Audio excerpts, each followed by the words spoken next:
미국, 유럽 개무시하는 이유에 대해서 말씀드리겠습니다. 삼국시대로 얘기하면 쉽게 이해할 수 있을 것 같아요. 삼국지로. 삼국지 조조 땅이 가장 좋은 땅이었어요. 이때 당시에는 여기가 중원이었고요.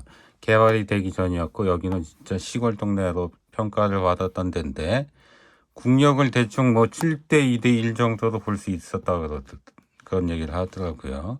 여기가 다 평원 지역이었고 여기는 개발되기 이전이에요. 지금 양자강 이남은 개발되기 이전이어서 이때 형세는 이런 형세였고 이 삼국지를 토대로 우리가 지금 세계의 정세를 이해를 해보자고요. 간단하게 좀 정리를 해서 이해를 해야 우리 잘 이해할 수 있어요. 냉전 시대에는 삼각구도로 이렇게 삼강체제로 간단하게 볼 수 있어요.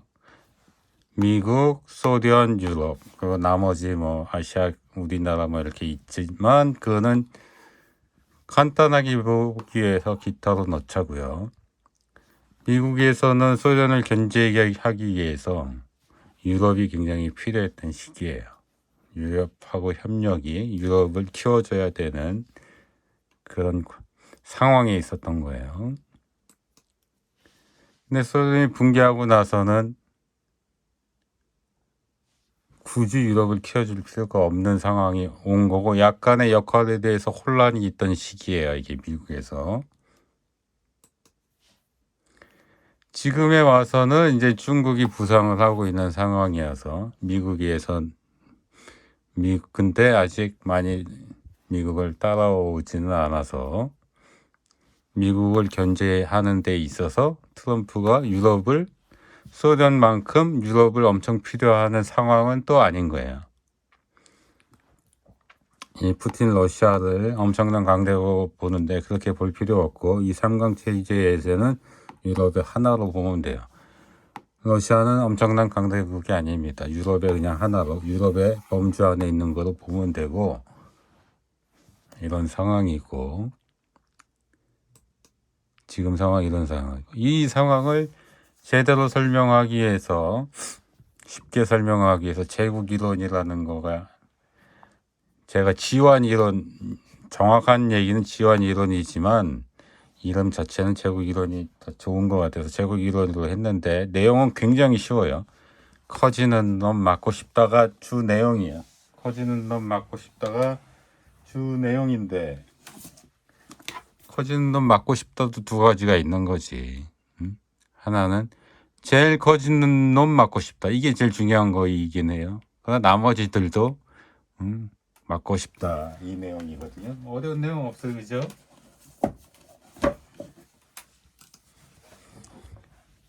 예전에 로마가 제국을 이뤘을 때는 카르타고와 전쟁에 승리하고 지환이 되죠. 그 다음에 스페인 무적 함대가 영국 함대에 지면서 지원의 자리를 잃고요.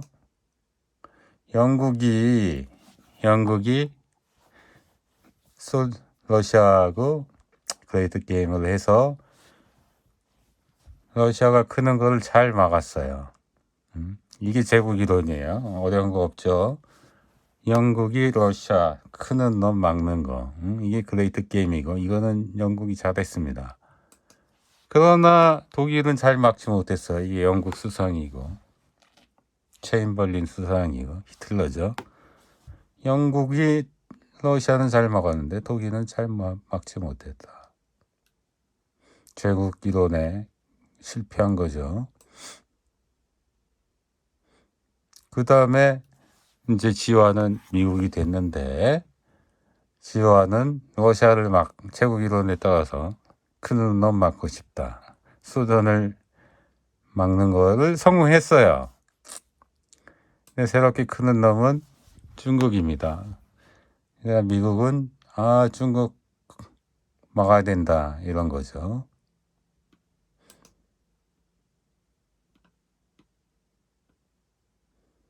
그래서 지금 형국을 다시 말씀을 드리면 이 삼국지를 다시 말씀을 드리면 예전 소련일 때는 소련을 막기 위해선 혼자 약간 버거운 면이 있었단 말이에요. 미국이.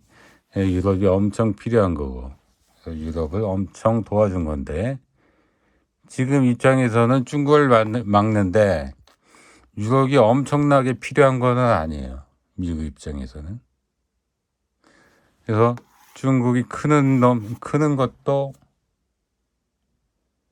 막겠다. 아까 제국 이론. 제일 크는 놈 막겠다는, 크는 놈 막고 싶다가 제국 이론이죠. 이놈도 막고 싶고, 이놈은 나라가 너무 쪼개져 있어. 러시아까지 해서 너무 쪼개져 있기 때문에 사실은 여기는 신경을 전혀 안 써도 돼. 얘네들도 커지는 거를 막고 싶다는 게 속내지만 자기 이 지정학적 한계 때문에 스스로 분열이 돼서 이쪽에 뭐 크게 관심을 안 가져도 질이 멸렬하다 사실은. 근데 이 상황에서 영국은 정세를 잘 이끌고 있는 거지. 아, 미국하고만 잘 지내면 우리는 잘 될 수 있어. 그나마 잘 될 수 있어. 여기 질이 멸렬하지만. 그다음 미국이 폴란드를 가지고 러시아를 대응하려고 한다고 저번에 말씀드렸지만 폴란드 그러니까 미국 입장에서 영국하고 폴란드 유럽에서 자기의 이익을 대변해서 행동해 주는 애가 있단 말이야. 자기 애들이 있나 자기 시다바리를 해주는 애들가 있단 말이야. 영국하고 폴란드가. 그 러시아도 이 상황을 정확하게 전 알고 있다고 보는데 러시아에서도 미국하고 잘 지내는 수밖에 없다. 이 지정학 상황에서는 이따가 또 얘기해 드릴게요. 미국 입장에서는 뭐 크게 신경을 쓸 필요가 없어요. 알아서 분열되고 그 알아서 분열되는 거를 영국하고 폴란드가 잘 해주고 있다. 폴란드하고 영국 입장에서도 그게 자기네 이익에 맞으니까 해주는 거지. 아시아에서도 마찬가지. 아시아에서도 그 역할을 일본이 해주고 있는 거죠. 그래서 지금 상강 구도는 이렇게 되는데 엄청나게 유럽이 엄청나게 강대국이다 그런 거 아니라는 거죠.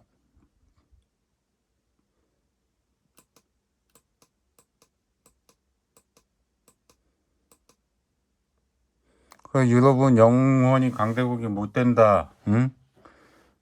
그런 걸 제가 말씀을 드릴게요. 우선 면적을 보면은 미국은 이제 하나의 나라인데 이 미국의 크기고 그래서 유럽은 요거 이제 에스파냐 요거 들어가야 되고 이게 벨라루스하고 우크라이나 이건 빠져야 되니까 요거 놓고 요거 빼고 그러면은 한 미국의 반 아니면 3분의 1 정도밖에 3분의 2 아니면 반 정도 때문에 대충 반이라고 볼 수 있을 것 같아요. 미국보다 면적이 반인데 나라는 수도 없이 많아. 나라가 수도 없이 많은 것 자체가 지정학의 결과물입니다. 지정학의 결과물인데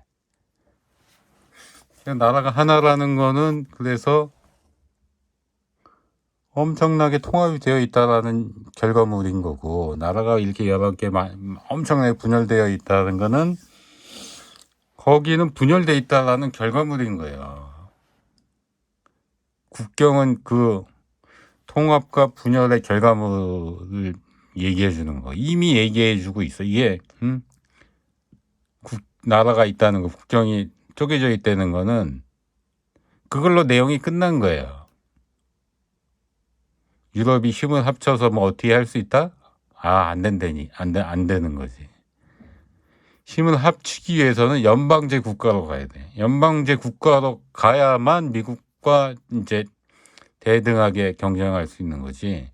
연방제 국가가 될 수 있다? 될 수 있을 것 같아요. 그거 그냥 하나의 나라가 되지 않는 이상은 유럽은 힘을 쓰기는 어렵다. 중국하고 미국 대비 경쟁력은 계속 떨어질 수밖에 없다. 계속 하향 곡선일 것이다. 전 그렇게 봅니다. 그래서 미국, 중국, 러시아 제가 지정학적 평가를 할 때 접한 국가에 대해서도 얘기를 항상 했어요. 왜냐하면 그게 그쪽에서 그 주변 강대국이 접한 국가를 통해서 영향력을 행사할 수가 있기 때문에 그 나라는 접한 국가를 항상 관리를 해야 된단 말이에요. 그래서 에너지 소진을 많이 할 수밖에 없다.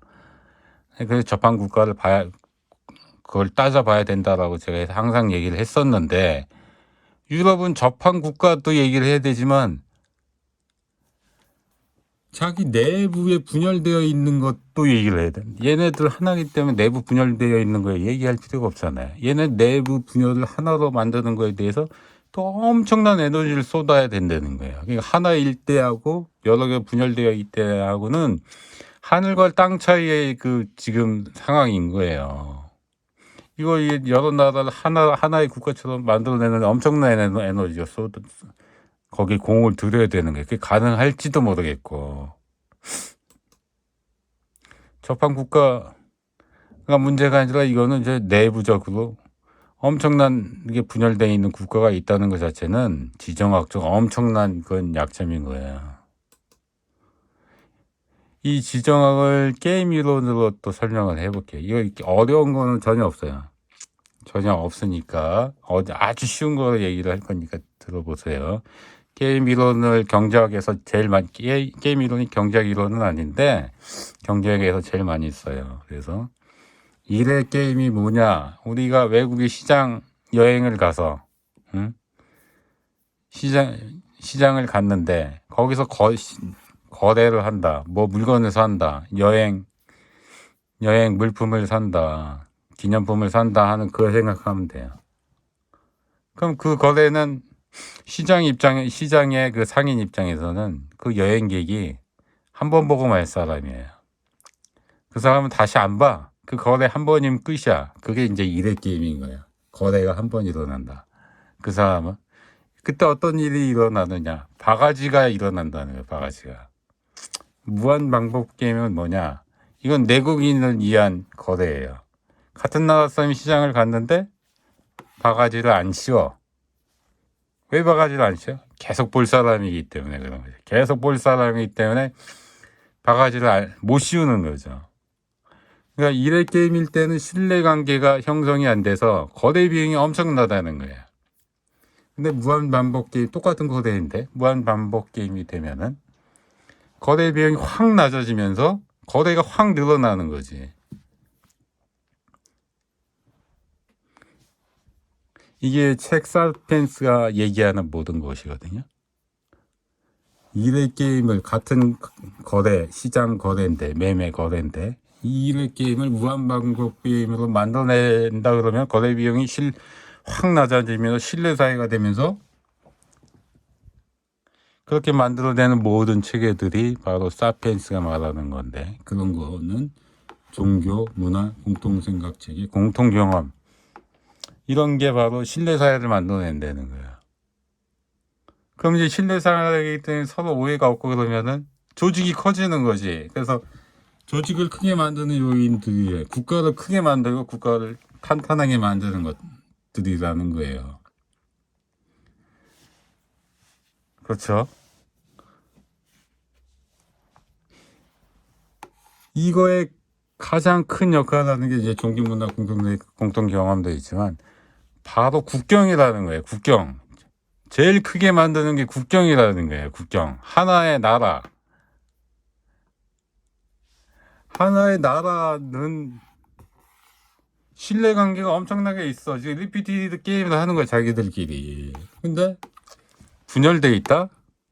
이건 지금 리피티드 게임이 아니에요. 자기네들 나라가 이미 분열돼 있다는 건, 나라 다르다는 거는 리피티드 게임이 아닙니다. 그거는 일의 게임이야. 신뢰관계가 형성이 잘 되질 않아. 나라가 두 개만 있어도, 경쟁하는 나라 두 개만 있어도 신뢰관계가 형성이 잘 안 되는데, 이게 엄청난 나라가 이게 신뢰관계가 형성이 되겠냐고. 지금 이 국경이 이 하나인 이 나라는 엄청난 리피티드 게임, 신뢰관계가 형성이, 공통생각 체계, 이게 되어 있지만 유럽 나라가 이미 쪼개져 있다? 실패한 거야, 그거는. 일회 게임으로 잔뜩 있는 거기서 뭐가 신뢰가 만들어낼 수가 없고 미국 같지가 않다는 거야.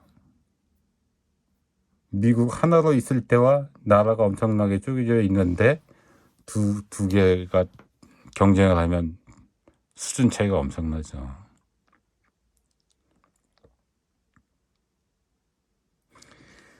그리고 영국이 예전에 사례를 보면 유럽은 옛날부터 엄청나게 전쟁을 했었어요. 그래서 백년 전쟁도 1300년도에 영국 프랑스하고 있었죠. 대대 그 30년 전쟁 또 있었어요. 1600년대. 이게 뭐 전쟁이 하면 편먹고 막 서로 전쟁을 했단 말이에요. 뭐 두 개만 전쟁을 하는 게 아니라 항상 편먹고 전쟁을 해 뭐 하면은 이게 누구 편이다 이걸 볼 필요도 없어요. 전쟁을 하면은 항상 또 그 편이 달라져. 내용을 알 필요는 없어요. 30년 전쟁이 있었고 1700년대에 스페인 왕위 계승 전쟁이 있었는데 이것도 이때 엄청나게 여러 국가가 참여를 해요. 이게 뭐 거의 뭐 이게 세계대전급이야. 세계대전을 뭐 1, 2차 세전 처음 한 것도 아니에요. 그래서 막 편 먹고 하는데 편이 또 매번 달라져. 또 오스트리아 왕위 전쟁 1700년대 또 있었지. 이게 뭐 계속 세계전쟁이야, 세계전쟁. 유럽이 전체였기 때문에 이때는 세계전쟁이라고 얘기할 수 있는 거지. 편 먹는 것도 항상 바뀌어. 7년 전쟁이 또 1700년도에 있었고 또 편 새로 먹고 나폴레옹이 또 유럽 전체적으로 또 하니까 또 나폴레옹 내 나머지 국가가 또 전쟁했고 매번 또 편 따로 먹고 또 하고 그다음 1차 세계대전 때 또 엄청나게 이게 이제 이때부터는 이제 총력전이 돼가지고 사망자도 많이 늘어나고 전 국민이 다 총동원돼서 전쟁을 하는 거 아니에요? 편 먹는 것도 매번 바뀌어. 2차 세계대전 때도 또 뭐 매번 전 유럽의 나라들이 전쟁에 다 참여를 하고 편 먹는 것도 매번 바꾸고 총력전으로 했고 이렇게 너무 싸움 경험이 많은 이 세계대전급 싸움이 너무 많았는데 이런 역사적 경험이 있는 나라가 하나가 될 수 있다고요. 하나가 될 수 있어요. 싸움을 안 해도 형제 자매 뒀어. 하나 되기가 힘든데 이렇게 엄청난 전쟁을 해가지고 서로 원수지간인 경험이 있는데 하나의 목소리를 낼 수 있다? 아니 형제들도 한 대가 내려가면 이제 사촌간이고 사촌간이면 남남인데 이제 나중에는 이게 한 목소리를 낼 수 있다? 불가능하죠. 또 이거는 또 못 들어본 얘기실 텐데 영국이 전쟁을 러시아 우크라이나 전쟁을 왜 안 끝낼까? 막 이게 영국이 부추겼다는 얘기가 많이 있어요. 끝낼 수도 있었는데 진작에 끝낼 수도 있었던 전쟁인데 영국이 안 끝냈다. 영국이 우크라이나 찾아가지고 아우 내가 밀어줄게 끝까지 해 뭐 이런 얘기가 있어요. 왜 안 끝냈을까? 이것만 봐도 지금 서로 딴 생각을 하고 있단 말이야. 이 러시아 우크라이나 전쟁에서 유럽이 굉장히 타격을 많이 입었어요. 사실은 영국도 타격 많이 입었고 프랑스도 뭐 독일도 타격을 많이 입었는데 가장 타격을 많이 입은 건 독일이에요. 독일이 자동차 산업이 붕괴했죠. 기존의 화학 산업도 독일이 엄청 세계적으로 1등이었는데 거의 붕괴했어요. 왜냐하면 이 가스값하고 석유값이 엄청 올라가지고 러시아한테 받은 걸 못 받으니까 전기료 이런 거 비용 상승 엄청 났고 그다음에 화학산업 같은 경우 재료비 비용이 엄청 올라가지고 경쟁이 안 되는 거. 이게 중국 때문에 망한 것도 있지만은 러시아 때문에 이 러시아 전쟁 때문에 망한 것도 굉장히 커요. 영국 입장에서는 제가 볼 때 이런 것 같아요. 내 한 팔 내주더라도 너는 목숨을 가져가겠다. 이런 전략인 거야, 저 영국 입장에서는. 아, 이게 무슨 말이 되느냐, 이런. 나는 이게 말 잘 안 와닿는다 이러시면, 요걸로 설명드리면 말이 잘 와닿지. 영국 입장에서는 이게 전체적으로 자기네 파이가 커져가지고 자기네 이익이 커지는 것도 중요하지만, 이 러시아가 상대적으로 자기보다 더 커지는 것에 대해서도 엄청난 경계심이 있어요. 그 러시아에 대해서도 영국은 과거부터 엄청난 경계심이 있고, 이게 전체적으로 자기네들이 파이가 커지는 것도 중요하지만 상대적인 크기도 굉장히 중요하다고. 이게 이해가 잘 된다? 우리 케이스 이해를 하면 쉽죠. 우리 전체적인 파이가 커져갖고 우리가 우리가 경제적 부가 늘어나는 건 중요하지만 우리 대비 중국이 엄청 커지느냐 이게 더 이것도 굉장히 중요하단 말이야. 또 일본 관련해서도 둘이 협력해서 같이 커지는 것도 중요하지만 우리보다 일본이 더 커진다 그럼 우리는 일본에서 엄청나게 긴장할 거예요. 지금 일본이 우리나라에 대해서 긴장을 저는 많이 하고 있다고 생각하는데 왜냐하면 한국이 엄청 부상했잖아. 중국에 대해서도 긴장을 많이 하고 있어요. 사실은 일본이 엄청 부상을 하면 여기서 강대국이 엄청 돼버리면 일본 입장에서는 어렵죠. 이걸 옛날에 약속일 때와 차이가 엄청나지. 근데 한국도 또 엄청 커버렸네. 일본 입장에서는 한국도 엄청 긴장해. 그러니까 이 상대적인 크기도 엄청 중요한 거예요, 지금. 미국의 입장에서는 여기가 서로 힘을 발휘하지 합해가지고 힘을 발휘하지 못하는 것을 바라지만 영국 입장에서 보자고. 영국 입장에서는 이게 커지는 거 중요하지만 상대적으로 독일이 커진다? 이거 못 보죠. 상대적으로 러시아가 커진다? 못 보죠. 영국 입장에서는 이것도 관리를 해야 된다고. 그래서 러시아 우크라이나 전쟁을 해가지고 또 러시아가 엄청나게 자원 낭비를 엄청나게 했어요, 사실은. 러시아 전문 어떤 교수님은 러시아가 GDP가 지금 성장률이 높게 나와가지고, 러시아 상황이 나쁘지 않다, 뭐 이렇게 말씀하시는 분도 있는데, 그거는 미래의 빚을 땡겨다 쓴 거죠.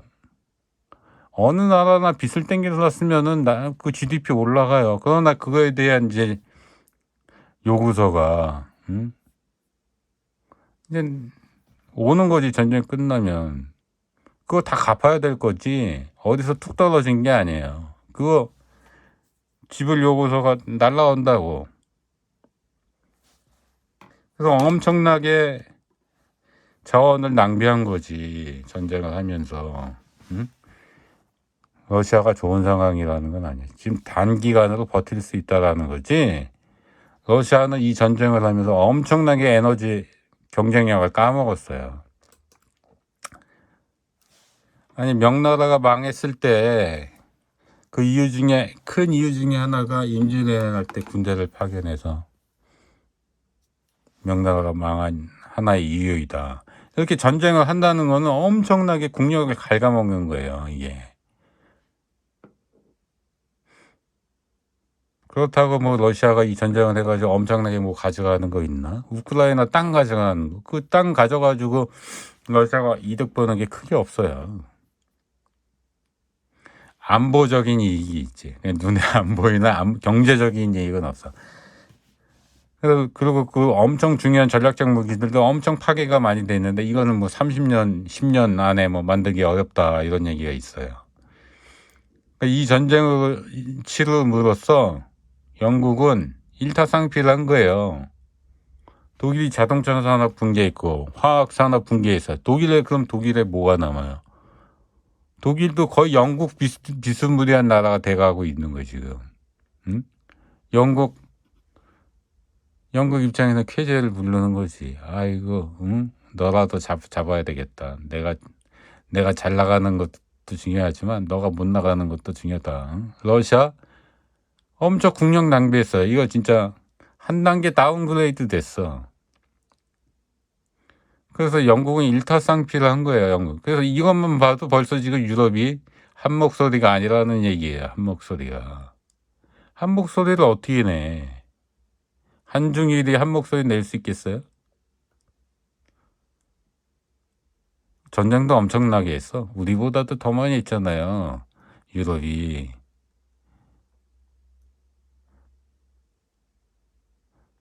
이건 뭐 한 목소리를 낼 수 없죠.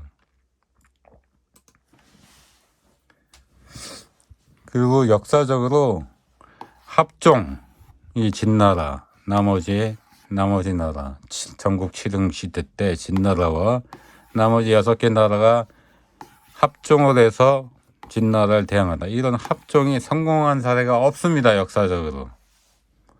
합종이 성공할 수 있어요. 일시적으로. 영원히 성공할 수가 없다. 영원히 성공해야 의미가 있는 거지. 영원히 성공할 수가 없어요. 합종연행에서 합종이 성공한 사례는 없습니다. 역사적으로. 그래서 미국의 대외 전략은 목적, 제국 이론의 그 목적이에요. 큰 놈 맞고 싶다. 그거 트럼프가 정확하게 얘기를 한 거예요. 표면적으로. 그 목적은 저는 트럼프가 맞았다고 생각해요. 근데 수단은 바이든이 맞았다고 생각해요.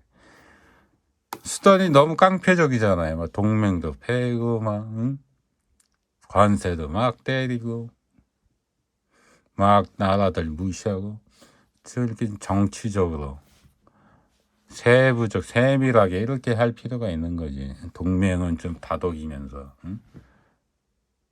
저는 목적은 트럼프가 맞다고 보지만 수단 하는 방법은 바이든이 맞다. 근데 목적을 좀 불분명하게 갖고 있어요. 바이든은. 그래서 목적 차원에서는 바이든은 실패한 거고 목적 차원에서는 트럼프가 성공한 거예요. 맞는 거예요. 근데 수단은 바이든 방법으로 가도 충분히 할 수 있는데 최종 정리를 하면은 미국의 전략을 얘기하는 거예요. 중국 막는 게 최우선이다. 나머지는 힘 못 합치게 하는 게 미국의 전략인데 그것도 남의 힘으로 한다. 여기서 남은 유럽은 영국, 폴란드, 아시아에서는 일본. 그러니까 미국에 대신해서 해주는 애들이 있잖아, 이렇게. 미국은 중국만 맞는 것만 해도 되는 상황이다. 그래서 지금 전체적으로 나라 입장을 정리가 다 됐어요. 응? 미국 입장 지금 정리했죠. 일본 입장?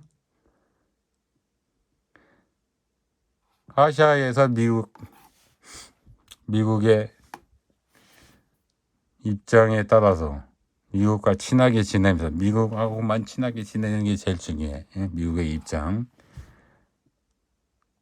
그리고 중국 맞고 뭐 이렇게 미국에 대변해 준다. 아시아에서. 영국도 마찬가지예요.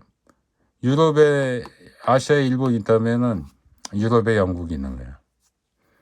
영국의 이해관계가 미국하고 딱 맞아요. 유럽이 전체적으로 합하지 못하게 해줘. 안에 합하지 못했으면 좋겠어. 영국 입장에서도 전체적으로 컸으면 좋겠지만 독일하고 러시아 이런 애들이 못 컸으면 좋겠어. 이게 의사가 일치해요. 그래서 유럽에서 영국이 미국의 그 의사를 대신 해주고 있다는 게 폴란드도 지금 미국이 커주고 있는데 폴란드를 키워줌으로써 이 두 개만 친하게 지냄으로써 여기는 지금 관리가 다 되는 거예요. 유럽은 관리가 다 되는 거예요. 아시아에서 일본하고만 친하게 지내도 관리가 다 되는 거고 그래서 영국 입장도 정리가 됐고 폴란드 입장도 정리가 됐고 러시아 입장은 뭐냐 그런 상황이기 때문에 러시아도 마찬가지야. 미국하고 친해는 수밖에 없다. 또 미국의 트럼프가 러시아에 관심이 있으니까 잘 됐네. 저는 러시아가 이제 전쟁이 끝나고 나면은 미국하고 엄청 친하게 지낼 거예요. 보세요. 그러니까 지금 유럽에서는 계속 분열되는 거야. 이거 힘을 합칠 수가 없다니까. 합종이 아니라 연행이에요. 이게 각자 이렇게 잘 지내게 연행. 그러니까 유럽 상황이 정리가 됐어요. 이상입니다.